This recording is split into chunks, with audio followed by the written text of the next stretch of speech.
Why do bad things happen to good people? This question has echoed through centuries, whispered by the suffering, shouted by the oppressed, and pondered by the greatest thinkers of our time. Yet, no satisfying answer exists, because life has never been fair, is not fair now, and will never be fair in the future. Fairness is not a law of nature. It is a human invention, an expectation we impose upon a world that operates with cold, indifferent logic. The universe does not care who deserves what. A brilliant mind may be born into poverty while ignorance inherits a fortune. A kind soul may suffer while a cruel one prospers. Hard work does not always lead to success, and justice is often reserved for the privileged. From the randomness of birth to the structured inequalities of society, life has always been governed by imbalance. Evolution itself is built upon the survival of the fittest, not the most deserving. History, from ancient monarchies to modern economies, is a testament to how power, wealth, and opportunity are rarely distributed evenly. From the moment life emerged on Earth, the forces of nature dictated a harsh reality. Only the strongest, smartest, or luckiest would survive. This is the essence of evolution and natural selection, processes that have shaped every living being across millions of years. In the natural world, fairness does not exist. Creatures do not get an equal chance at survival. Some are born with sharp claws, swift legs, or heightened intelligence, while others enter the world weak, slow, or defenseless. These advantages and disadvantages are not earned. They are randomly inherited, passed down through generations in an endless cycle of life and death. Natural selection ensures that only those best suited to their environment pass on their genes. This principle is not driven by morality, but by cold efficiency. Species that adapt thrive, and those that cannot vanish. The dodo bird is a striking example of this unforgiving process. Once abundant on the island of Mauritius, the dodo lived without natural predators.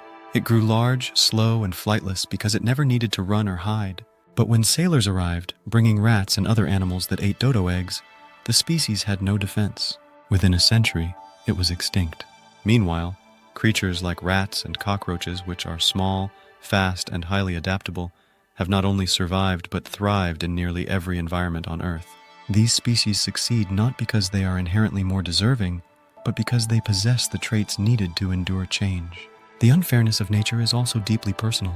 The genetic lottery at birth determines physical strength, intelligence, and even predisposition to disease. A child may inherit a sharp mind, athletic ability, or robust health, while another is born into a body that struggles with disability or illness. These traits shape an individual's potential long before they take their first steps. No effort can turn a person with a genetic disorder into an Olympic athlete, just as no amount of training can make an ordinary intellect into a genius like Albert Einstein.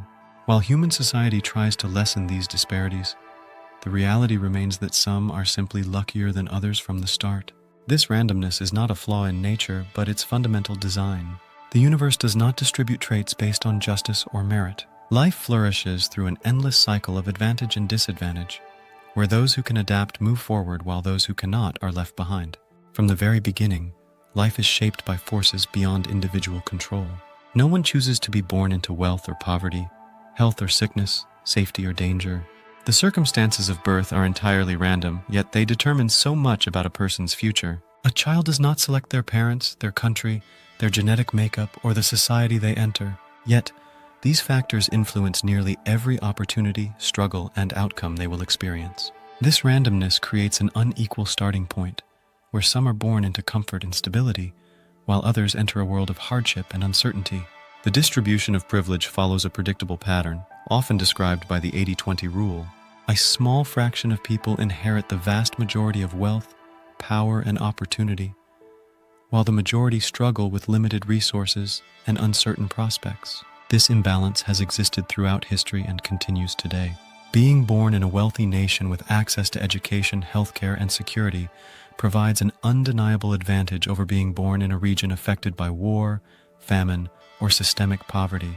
These disparities are not a result of personal choices, but of birth itself. The difference between a child born in Norway and one born in war-torn Syria shows this reality with painful clarity. In Norway, a child enters a society that provides free healthcare, quality education, and a strong social safety net. Their chances of living a long, stable, and fulfilling life are high, not because they worked for it, but simply because they were born in the right place. Meanwhile, a child in Syria may be born into conflict, with limited access to medicine, education, or even basic safety. Their future is shaped not by their intelligence or effort, but by a war they did not start and a government they did not choose. These two children, through no action of their own, begin life on entirely different paths, one paved with opportunity, the other with obstacles. This randomness is a fundamental truth of existence. Some are born into privilege and comfort, while others inherit struggle and suffering. No system, no philosophy, and no effort can fully erase the deep inequality created by birth. Society may try to lessen these differences, but the core reality remains unchanged. Life is not fair at its very foundation, and this unfairness begins before a person even takes their first breath. From the moment of birth, people are not given the same abilities, strengths, or talents. Some are born with sharp minds that grasp complex ideas effortlessly, while others struggle with basic concepts. Some inherit bodies built for speed, endurance, or physical strength, while others are limited by weaker muscles, slower reflexes, or genetic conditions. This inequality in intelligence and physical ability is not a matter of choice or effort. It is a fundamental reality of life. While hard work and determination can help individuals improve, they can never fully bridge the gap created by genetic differences. The debate over nature versus nurture has long been studied, but science shows that genetics play an undeniable role in shaping intelligence and physical ability. Intelligence is influenced by brain structure, neural connections, and inherited traits. While education and experience can shape a person's mind, the basic level of intelligence is mostly decided at birth. This doesn't mean you can't improve and succeed. As in above example, a child born in Norway and one born in Syria will have different foundations because of the environment, society, and parents they grow up with. Similarly, athletic ability is affected by factors such as muscle composition, lung capacity, bone density, and overall body structure. While training and discipline are important, they cannot overcome physical limitations. This is why world-class athletes and intellectual geniuses are so rare. Albert Einstein revolutionized physics not simply because he studied more than others, but because his brain functioned in a way that allowed him to see patterns and concepts that others could not. His intelligence was exceptional, not because of effort alone, but because of how his mind was wired from birth. The same can be said for Michael Jordan, who, despite his dedication, also possessed an extraordinary combination of height, coordination, and fast-twitch muscle fibers that made him a basketball legend. Millions of people practice basketball every day, but very few will ever reach his level, no matter how much they train. I'm not saying this to offend you, but you can't become great at everything you want. For example, Michael Jordan couldn't have been a brilliant scientist like Einstein, and Einstein couldn't have been an amazing athlete like Michael Jordan. This just shows that everyone has their own strengths and limits. Focus on what you're good at, because you can't excel at everything you dream of doing. This inequality is not fair, but it is inescapable. Society teaches that hard work leads to success, but the reality is more complex. Hard work can help a person maximize their potential, but it cannot turn an average person into a genius or a weak body into an elite athlete. Some people are simply born with more talent, greater intelligence, or stronger bodies than others. This does not mean effort is meaningless, but it does mean that the playing field of life is never truly level. Some begin the race with a head start, while others struggle just to keep up. No amount of fairness policies, educational reforms, or personal ambition can completely erase these natural differences. Life rewards those with exceptional abilities, but those abilities are not distributed equally among all people. This is an undeniable truth, one that shapes human existence in ways that cannot be changed. Since the beginning of human civilization, inequality has been woven into the structure of society. When early humans lived in small tribes, survival depended on physical strength, intelligence, and resourcefulness. Those who could hunt effectively, build shelters, or defend against threats naturally gained influence over others. As these tribes grew into villages and eventually cities, power became more concentrated. The strongest warriors, the wisest leaders, and those who controlled valuable resources began to dominate, forming the first social hierarchies. These hierarchies were not built on fairness, but on the reality that some individuals had more skills, knowledge, or brute force than others.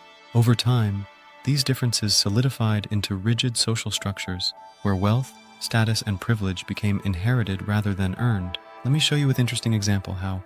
As you know, Egyptian civilization, one of the most advanced and powerful of its time, was built on a system where a small elite ruled over the vast majority. At the top of this hierarchy was the pharaoh, believed to be a living god. He held absolute power, not because he worked harder than others, but because he was born into the ruling class. Beneath him were priests, nobles, and military leaders who controlled land, wealth, and religious influence.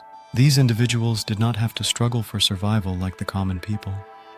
Their birthright guaranteed them a life of comfort, education, and authority. At the bottom of this system were the workers, laborers, and slaves who built the temples, pyramids, and cities that defined Egyptian culture.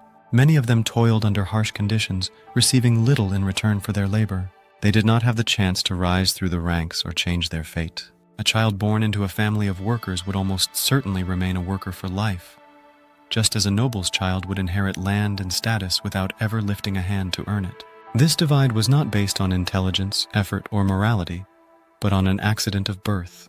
The construction of the pyramids stands as a symbol of this inequality. These massive structures, meant to house the bodies of pharaohs for eternity, were built by thousands of laborers who spent their entire lives moving heavy stones under the burning sun. The pharaohs, who claimed divine status, were buried in gold and riches, while the workers who built their tombs were buried in the dust of history.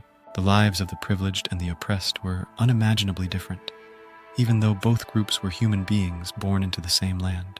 This pattern of hierarchy, where a small group enjoys wealth and power while the majority struggles for survival, has been repeated throughout history. The unfairness of life did not begin in modern times. It has been present since the very birth of civilization. From ancient Egypt to medieval kingdoms, from colonial empires to modern nations, societies have always been structured to benefit those who are born into privilege, while making it nearly impossible for others to escape hardship. This is not an accident, nor is it a flaw in the system. It is the system itself. Humans did not create fairness as a foundational principle of civilization. Instead, they built societies that rewarded strength, inherited power, and control over resources, leaving fairness as an ideal rather than a reality. During the medieval era, society became even more divided, and the gap between the rich and the poor widened in ways that would last for centuries. The feudal system, which dominated Europe during the Middle Ages, created a rigid social structure where power and wealth were concentrated in the hands of kings and nobles, while peasants and laborers lived in poverty with almost no chance of improving their status. This system was built on the idea that land was the most valuable resource, and those who owned land controlled the economy, politics, and daily life. Kings granted vast amounts of land to nobles in exchange for loyalty and military service. These nobles in turn allowed peasants to live on their land in exchange for labor, taxes, and obedience. However, this was not an agreement between equals.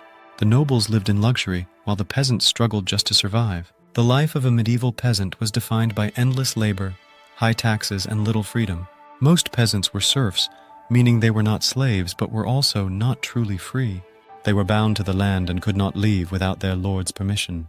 They worked from sunrise to sunset, farming crops, tending livestock, and maintaining the land.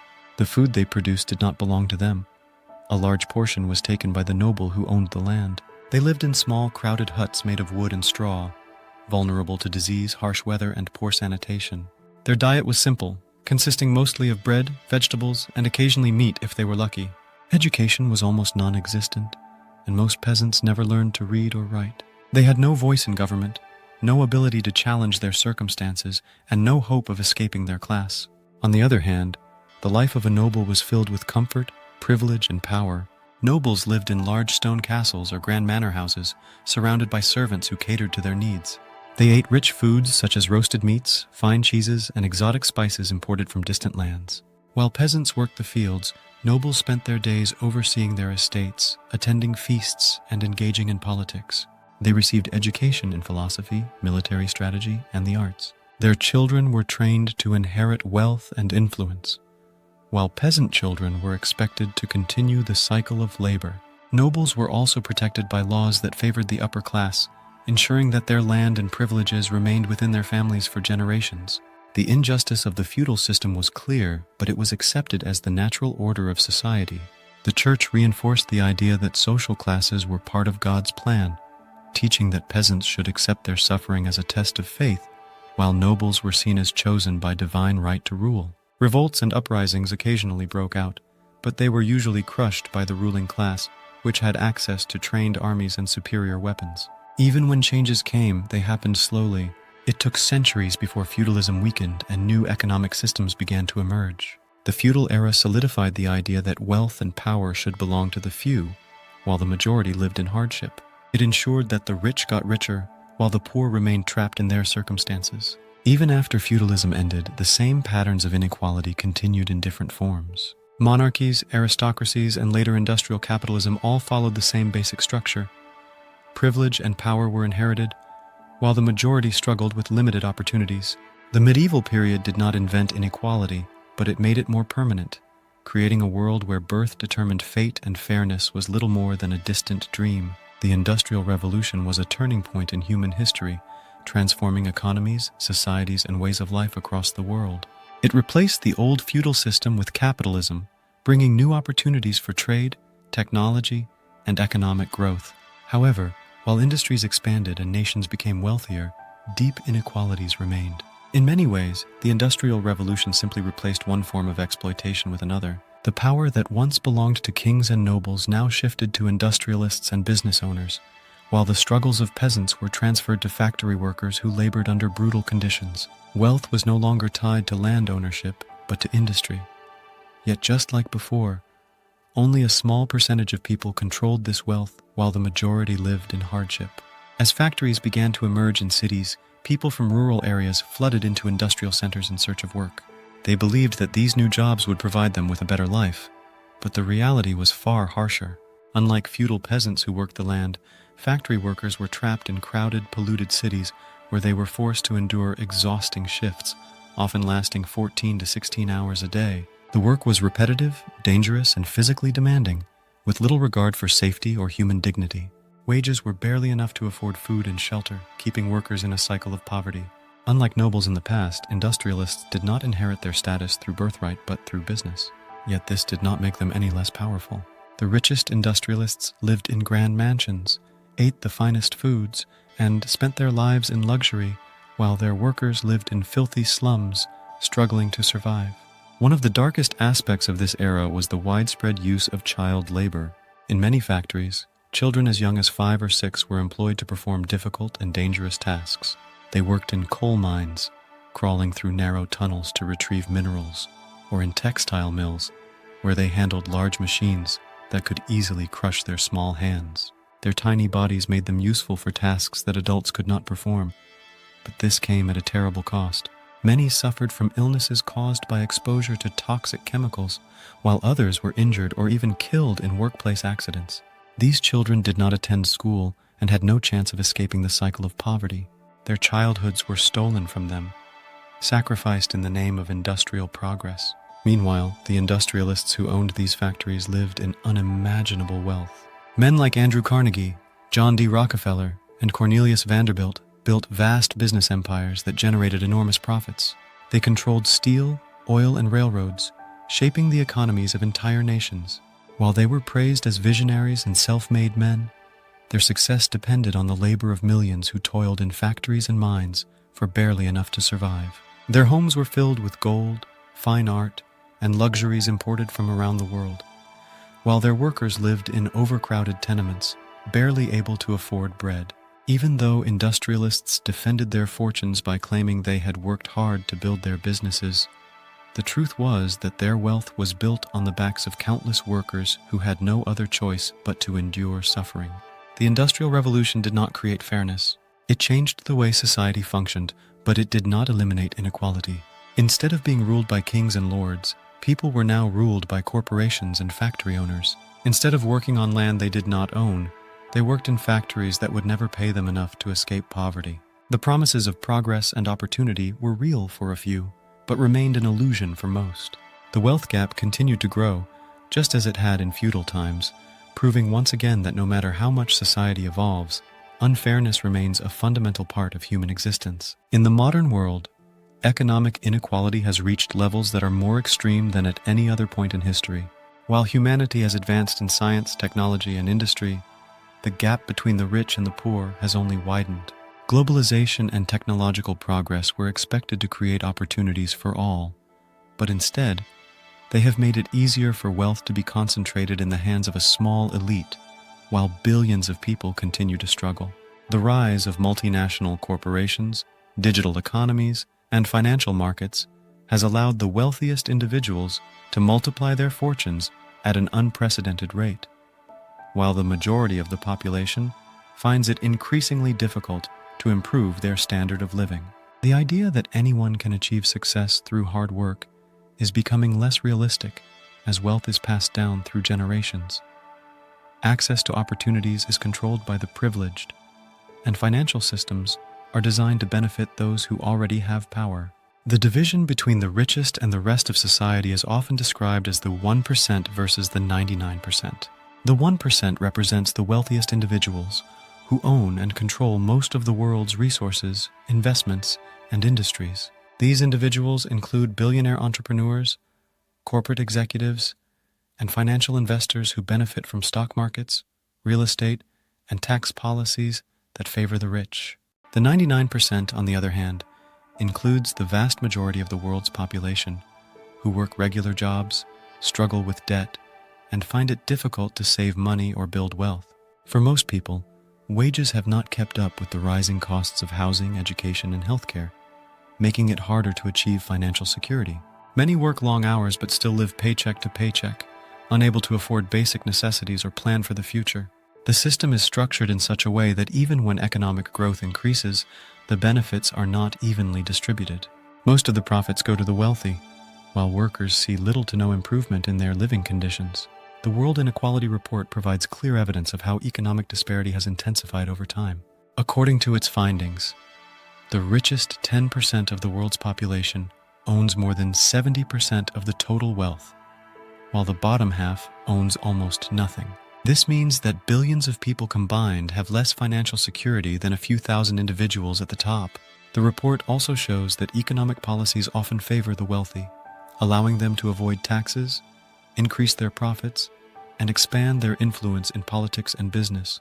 Meanwhile, working class and middle class families struggle with increasing costs, job instability, and the constant fear of financial collapse. Even in developed countries, millions of people live in poverty despite working full-time jobs, while billionaires continue to accumulate more wealth than entire nations.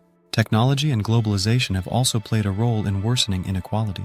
While automation and artificial intelligence have made industries more efficient, they have also eliminated millions of jobs, leaving many workers without employment or forcing them into low-paying, unstable work. Globalization has allowed businesses to expand across borders, but it has also led to outsourcing, where companies move jobs to countries with lower wages, leaving workers in wealthier nations unemployed. At the same time, multinational corporations use their global reach to avoid taxes, store their wealth in offshore accounts, and maximize profits at the expense of workers. The result is a system where the rich get richer, not because they work harder, but because they have access to financial tools and political influence that keep them in power. Despite the promises of economic progress, modern society continues to follow the same patterns of inequality that have existed throughout history. Wealth is not distributed based on effort, intelligence, or contribution to society, but on access to power, inherited privilege, and control over financial systems. The world is richer today than ever before, but this wealth is concentrated in the hands of a few, while billions of people struggle to survive. The modern economy, rather than creating fairness, has reinforced the idea that economic success is determined not by talent or hard work, but by the circumstances of birth and the ability to navigate a system designed to favor those who are already at the top. The idea that rewards should match effort and that everyone should be treated justly is deeply ingrained in human nature. When people see unfairness, they feel anger, frustration, and even a sense of betrayal, as if something has gone against the natural order of life. But fairness is not a universal law of the world. It is not something that exists in nature like gravity or time. Instead, it is a concept that evolved within human societies because it helped people survive. Humans crave fairness not because the world is fair, but because fairness made cooperation possible, and cooperation allowed early humans to build communities, hunt together, share resources, and protect each other from threats. In the early days of human evolution, life was harsh and uncertain. Food was scarce, dangers were everywhere, and survival depended on working together. Small groups of humans had to rely on one another to hunt, gather food, and defend against predators. If one person took more than their fair share while others went hungry, resentment would build, and the group would fall apart. Those who were seen as selfish or unfair risked being rejected by the group, which meant almost certain death in the wild. Over time, humans developed an instinct to detect unfairness and to punish those who did not contribute fairly. This instinct became part of human psychology, shaping how people react to injustice even in the modern world. The anger people feel when they see someone cheating, stealing, or taking advantage of others is rooted in this ancient survival mechanism. It is not just a moral belief, but a deep emotional response that has been passed down through generations. Psychologists have studied this instinct and found that even young children who have not yet learned about fairness from society react negatively when they see unfair treatment. One of the most famous psychological experiments on fairness is the ultimatum game, which reveals how people respond when they feel they are being treated unfairly. In this experiment, two participants are given a sum of money. One person, called the proposer, decides how to split the money between themselves and the other person, called the responder. If the responder accepts the offer, both participants keep the money. If the responder rejects the offer, neither person gets anything. According to logic, the responder should accept any amount because something is better than nothing. However, in reality, people tend to reject offers they see as unfair, even if it means losing money. For example, if the proposer offers only a small portion while keeping most of the money, the responder often refuses, choosing to receive nothing rather than accept an unfair deal. This experiment has been repeated in different cultures, and the results are always similar. People are willing to sacrifice their own gain to punish those who act unfairly, proving that fairness is not just a social rule, but an emotional reaction wired into the human brain. Even though fairness helped early humans survive, it does not mean the world itself is fair. The universe does not reward good people or punish bad ones. Natural disasters, disease, and accidents happen without regard for justice. Wealth and power are not always given to those who deserve them. Many people work hard their entire lives but never escape poverty, while others are born into privilege and never struggle. The modern economy, political systems, and social structures often reward greed, exploitation, and dishonesty rather than fairness and honesty. Yet, despite all of this, people continue to believe in fairness and fight for it because the desire for justice is part of what makes us human. It is an instinct that has shaped civilization and continues to influence laws, ethics, and relationships. The world may never be fair, but the human need for fairness remains strong, driving people to seek justice even in an unfair world. People are often told that success comes from hard work, talent, and determination. This belief, known as meritocracy, suggests that anyone, regardless of their background, can achieve great things if they put in enough effort. It is an idea that has shaped societies for centuries, giving people hope that they have control over their destiny. But in reality, hard work alone does not guarantee success, and effort is often overshadowed by factors beyond a person's control. Birth circumstances, family wealth, social connections, access to education, and even luck play a far greater role in determining who rises to the top and who remains struggling. Despite overwhelming evidence that success is not evenly distributed, people continue to believe in meritocracy because it is comforting.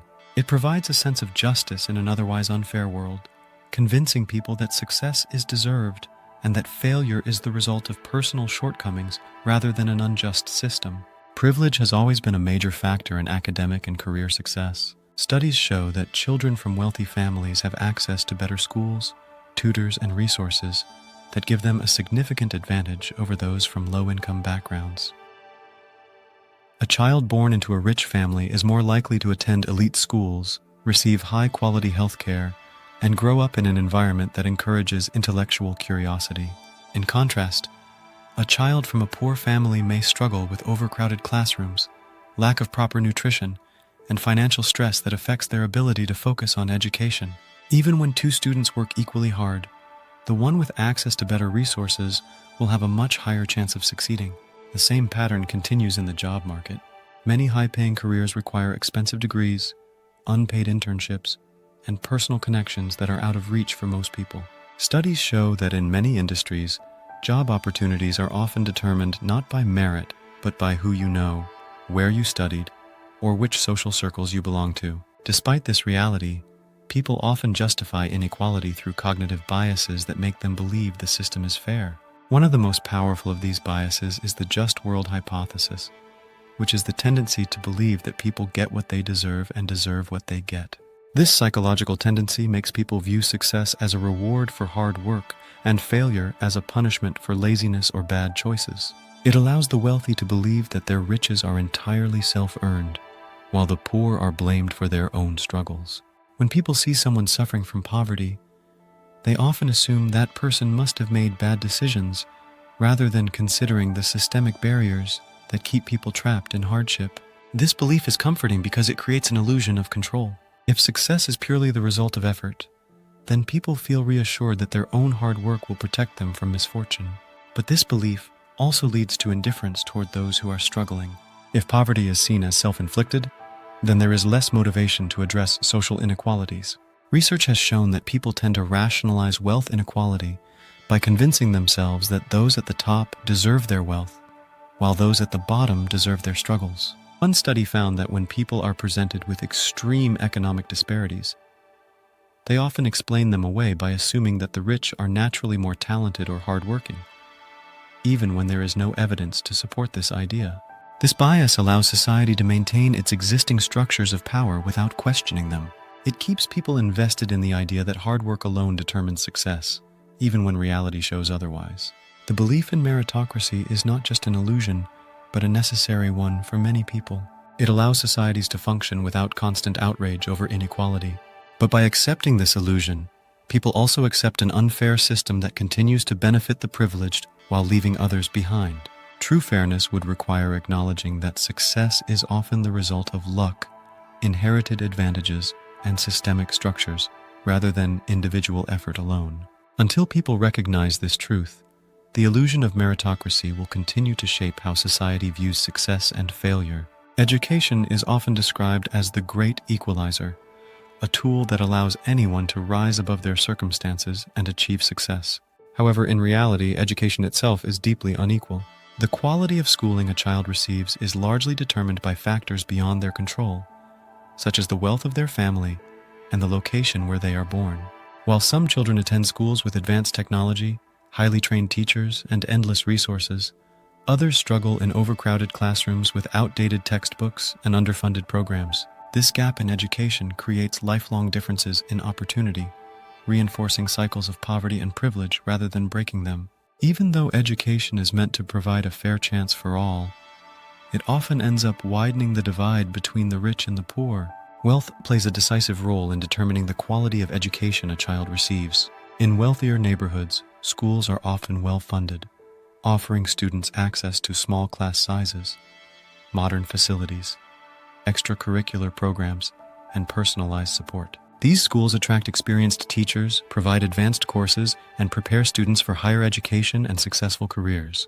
Parents in these areas can afford private tutors, summer programs, and other academic support that gives their children an extra advantage. On the other hand, schools in low-income areas often struggle with limited funding, outdated materials, and a lack of qualified teachers. Students in these schools may not have access to advanced courses or college preparation programs, making it harder for them to compete with students from wealthier backgrounds. The funding gap between rich and poor schools is not just a minor issue, but a structural problem that affects millions of students worldwide. Geography further determines a child's educational opportunities, as public schools are typically funded through local property taxes.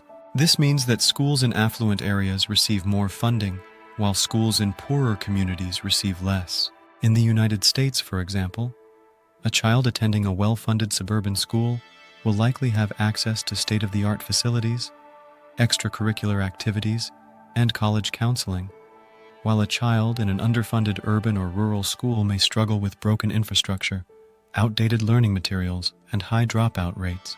The disparity between public and private schooling further highlights this divide.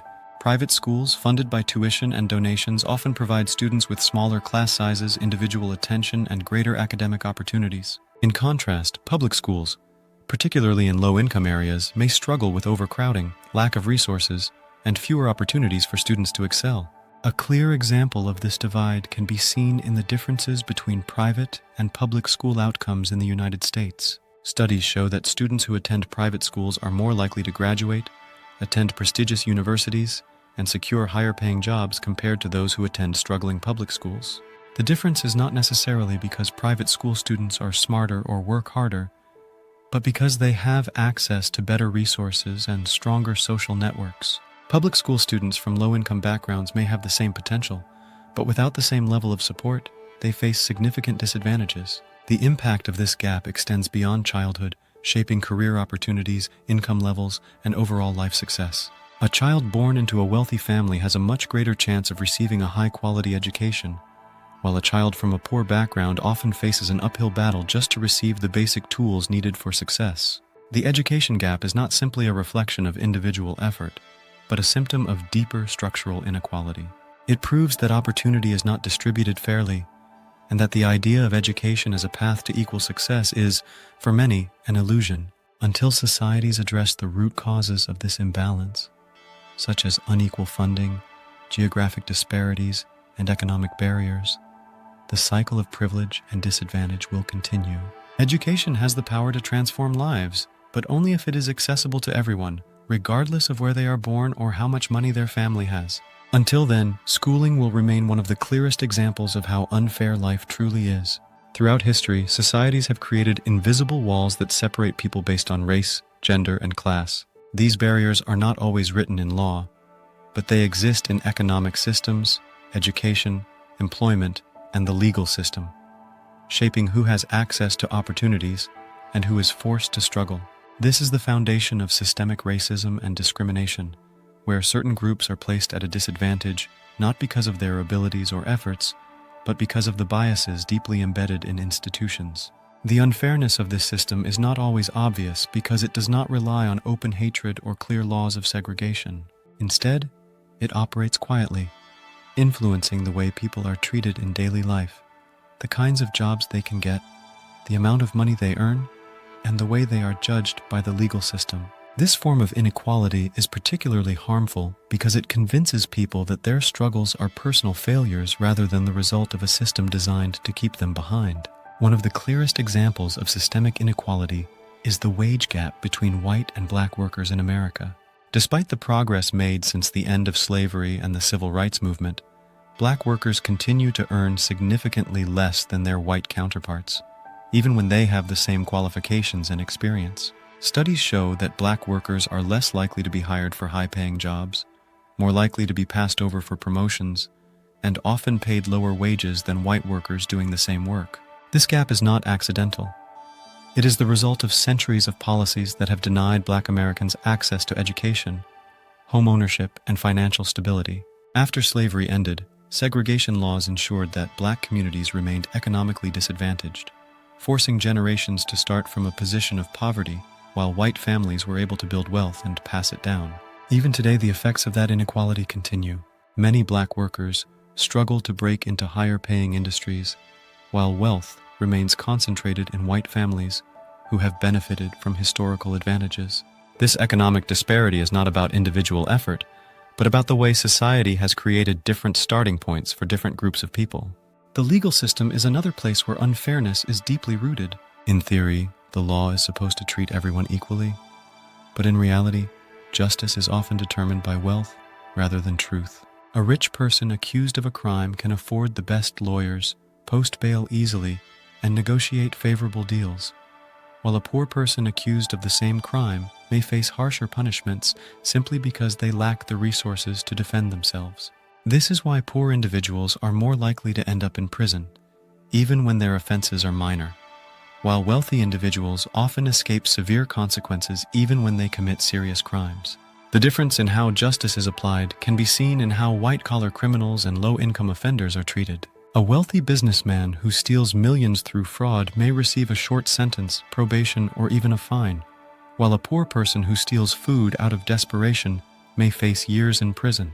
The legal system favors those who can afford to navigate it, making justice an illusion for those without money. One of the most striking examples of this disparity is how courts treat rich criminals versus poor criminals. A well-known case involved a wealthy teenager who killed 4 people while driving under the influence, but was given a light sentence because his lawyer argued that he suffered from affluenza, a supposed condition where wealth had prevented him from understanding the consequences of his actions. Meanwhile, there are countless cases of poor individuals serving long sentences for minor drug possession or petty theft simply because they could not afford a good defense. Studies show that Black and Latino defendants are more likely to receive longer sentences than white defendants for the same crimes, proving that racial bias also plays a role in legal outcomes. This is not because judges are openly racist, but because the entire system, from policing to court proceedings to sentencing, has been shaped by long-standing prejudices and economic inequalities. These injustices are not the result of a few bad people making unfair decisions, but of a system that has been built over centuries to protect the privileged and punish the disadvantaged. Racism, classism, and gender discrimination are not just individual prejudices. They are woven into the structures of society, making it harder for certain groups to succeed no matter how hard they work. This is what makes systemic inequality so difficult to fight. People are told that they live in a fair world where success is based on effort, but in reality, many face obstacles that are invisible to those who have never experienced them.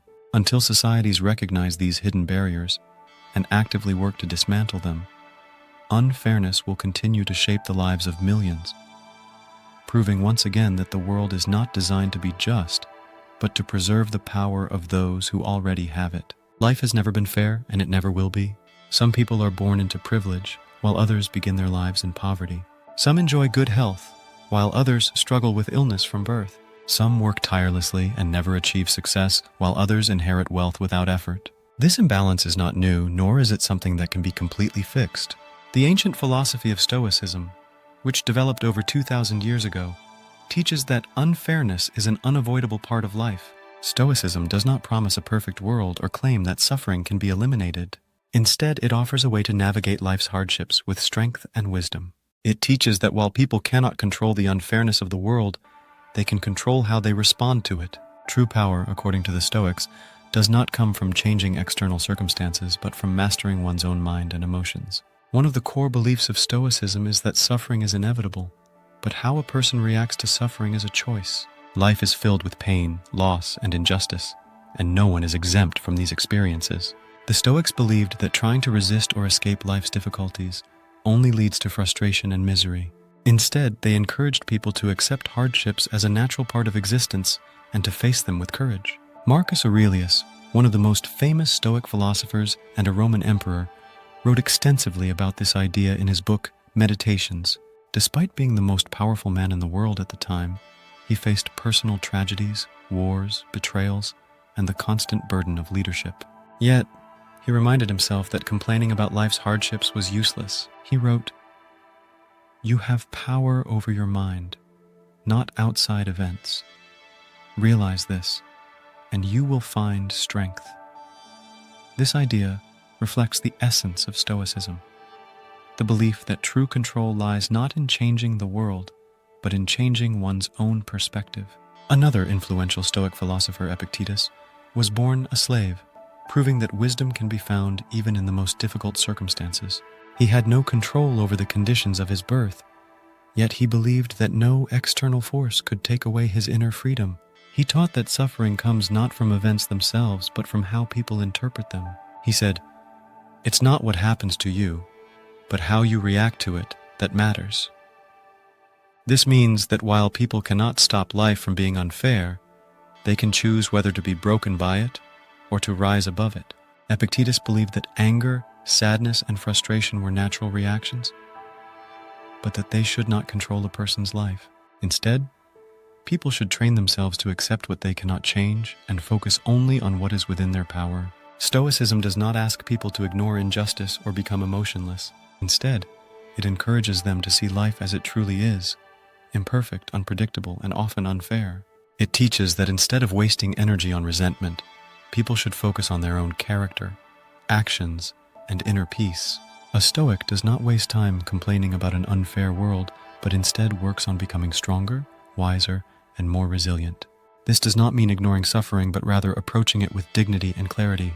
By accepting that unfairness is part of life and learning to endure difficulties without losing oneself, a person gains a kind of freedom that cannot be taken away. The world will always be unfair, but how a person chooses to live within it is entirely up to them. Life does not come with a built-in sense of fairness or justice. It does not reward the hardworking or punish the cruel. It does not ensure that good people find happiness or that evil people suffer. Instead, life simply unfolds without any grand design, often appearing random and indifferent. This idea lies at the heart of existentialist philosophy, which argues that the universe has no inherent meaning, fairness, or purpose. However, existentialists do not see this as a reason for despair. Instead, they believe that since life does not provide meaning on its own, it is up to each individual to create their own purpose. The world may not be fair, but people can still live with meaning, dignity, and personal responsibility, even in the face of suffering. Jean-Paul Sartre, one of the most influential existentialist thinkers, argued that people are condemned to be free. He meant that because life has no predetermined meaning, people have complete freedom to define their own purpose. But this freedom also comes with the responsibility of creating meaning in a world that does not provide it. Sartre rejected the idea that people could blame fate, society, or external forces for their unhappiness. Instead, he believed that individuals must take responsibility for their choices and actions, even in an unfair world. He did not deny that some people are born into privilege, while others face hardship. But he insisted that true meaning is not found in circumstances, but in how people respond to them. To Sartre, even in the worst conditions, a person still has the power to choose their attitude, values, and actions. Albert Camus, another existentialist philosopher, explored the idea that life is fundamentally absurd. He believed that humans naturally seek meaning and fairness, but the universe offers none. This creates what he called the absurd condition, the painful realization that life does not work the way people expect.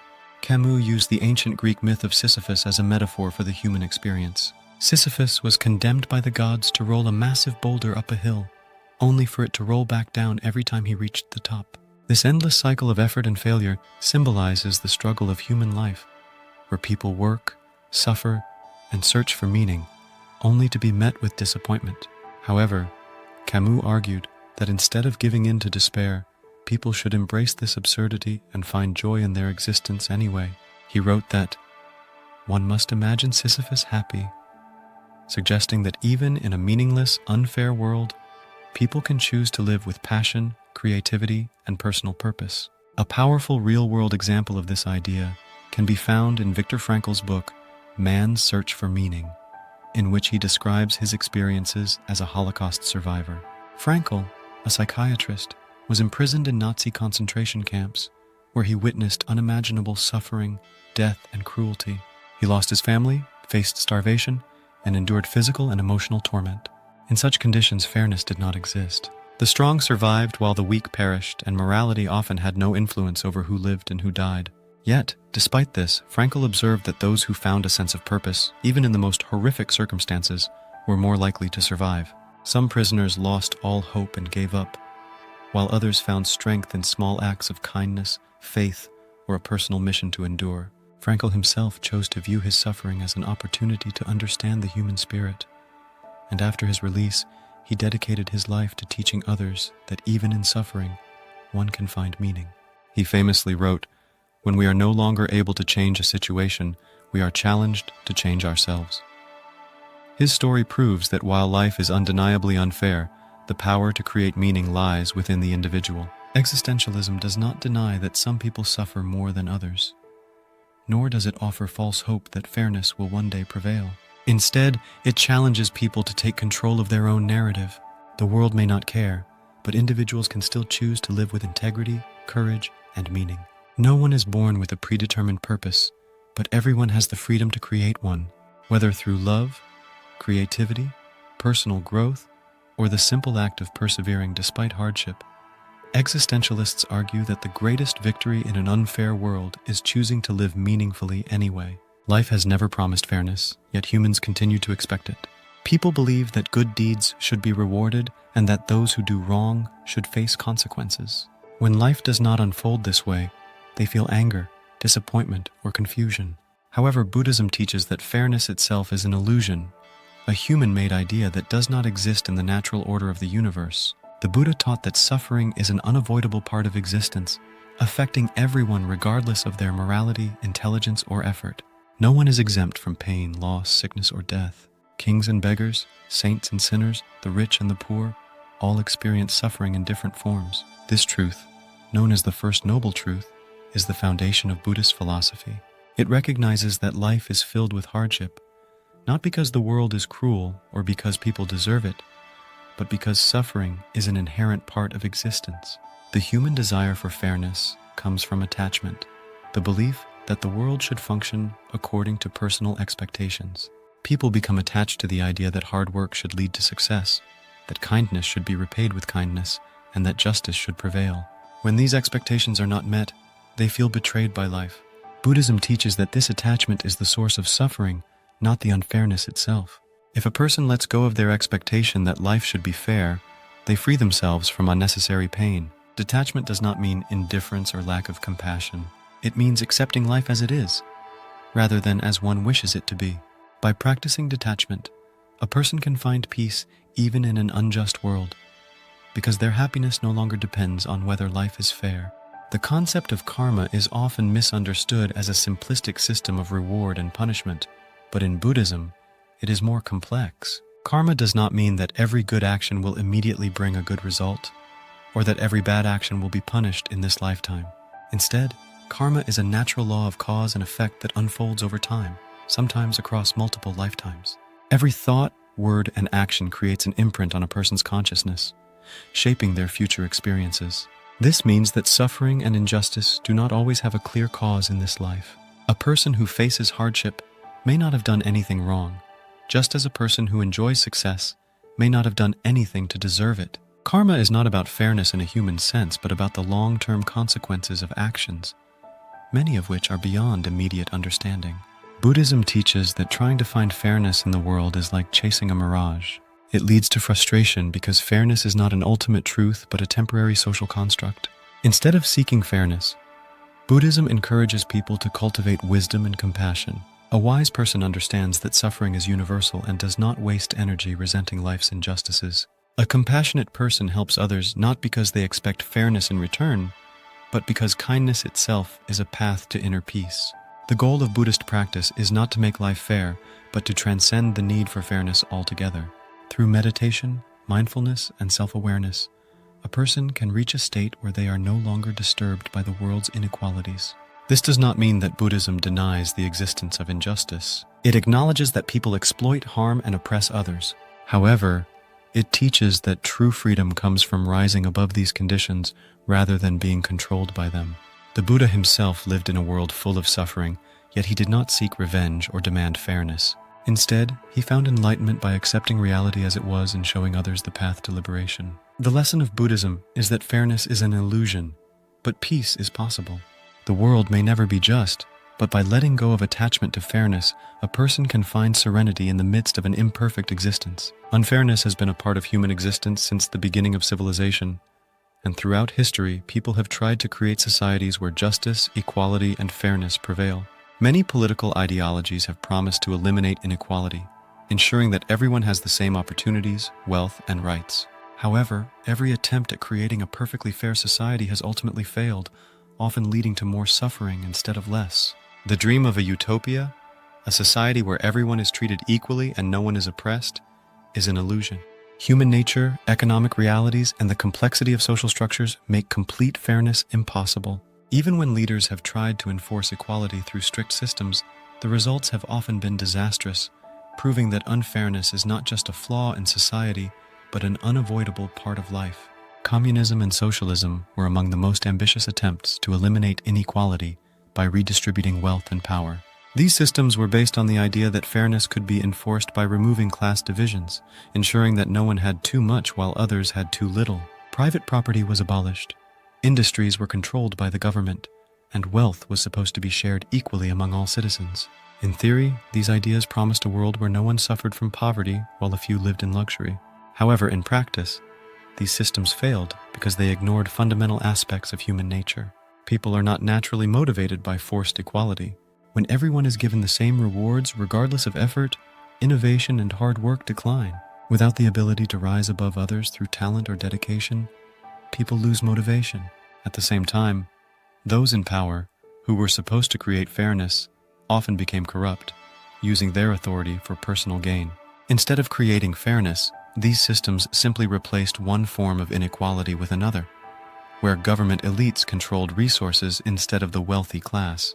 The Soviet Union is one of the most well-known examples of how the attempt to enforce fairness led to oppression. After the Russian Revolution in 1917, the communist government, led by Vladimir Lenin and later Joseph Stalin, sought to eliminate class differences by redistributing land, factories, and wealth. Private businesses were banned, farms were collectivized, and people were forced to work under strict government control.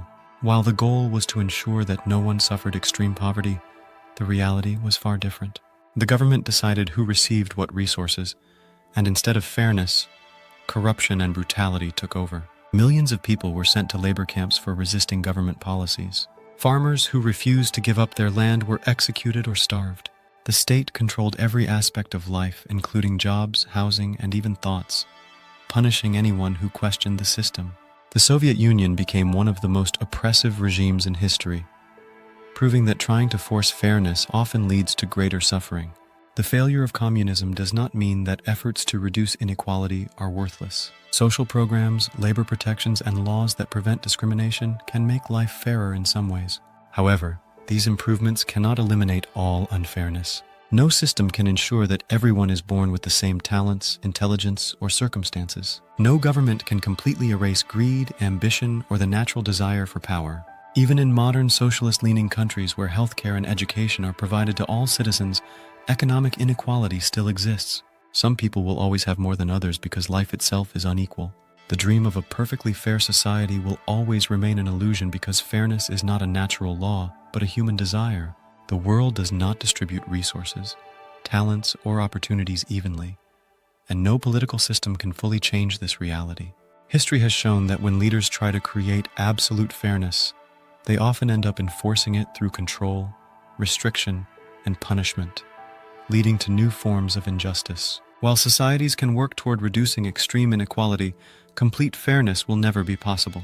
The best that people can do is accept that unfairness is part of life while striving to build systems that offer some balance without falling into the trap of believing that a perfect world can ever exist.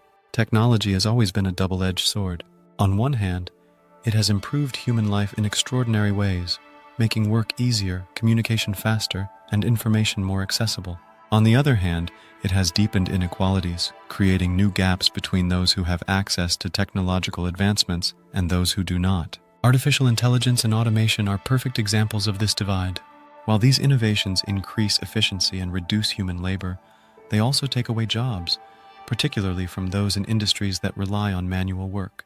Factories that once needed hundreds of workers now run with only a handful of engineers overseeing machines. AI-powered systems are replacing jobs in customer service, data analysis, and even creative fields. This shift benefits those who have the skills to work with new technology, but it leaves behind those who lack the education or resources to adapt. The result is a widening economic gap where the rich, who can afford to invest in technology, become even richer, while the poor struggle to find stable employment. The digital divide further separates the world into those who advance with technology and those who fall behind. Wealthy nations have the infrastructure, education systems, and economies to embrace new technology, while poorer nations struggle to keep up. Access to the internet, modern healthcare, and advanced education is not evenly distributed. While children in developed countries grow up learning to use computers, AI, and coding, children in underdeveloped regions often lack even basic electricity and textbooks. This divide is not just about economic growth, but about power and opportunity.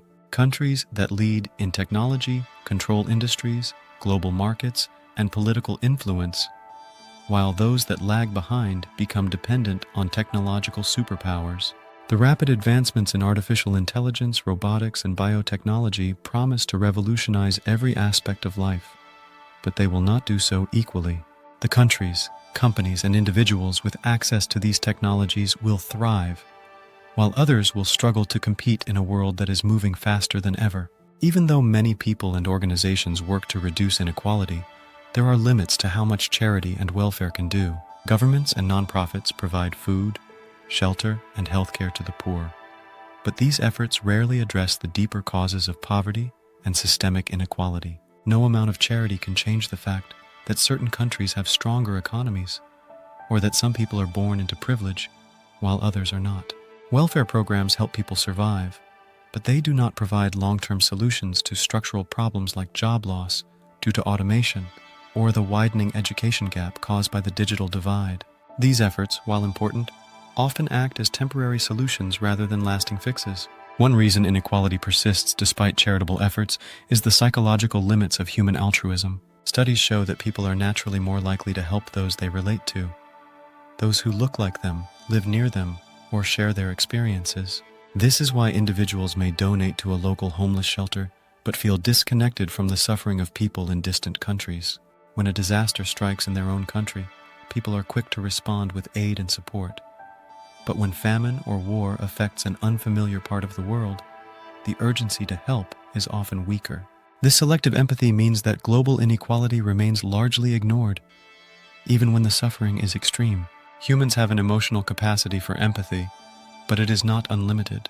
The more distant or complex an issue appears, the less likely people are to take action.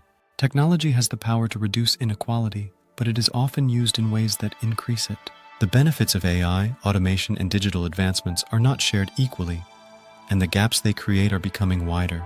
While charitable efforts and welfare programs try to provide relief, they cannot fully counter the forces that shape global inequality.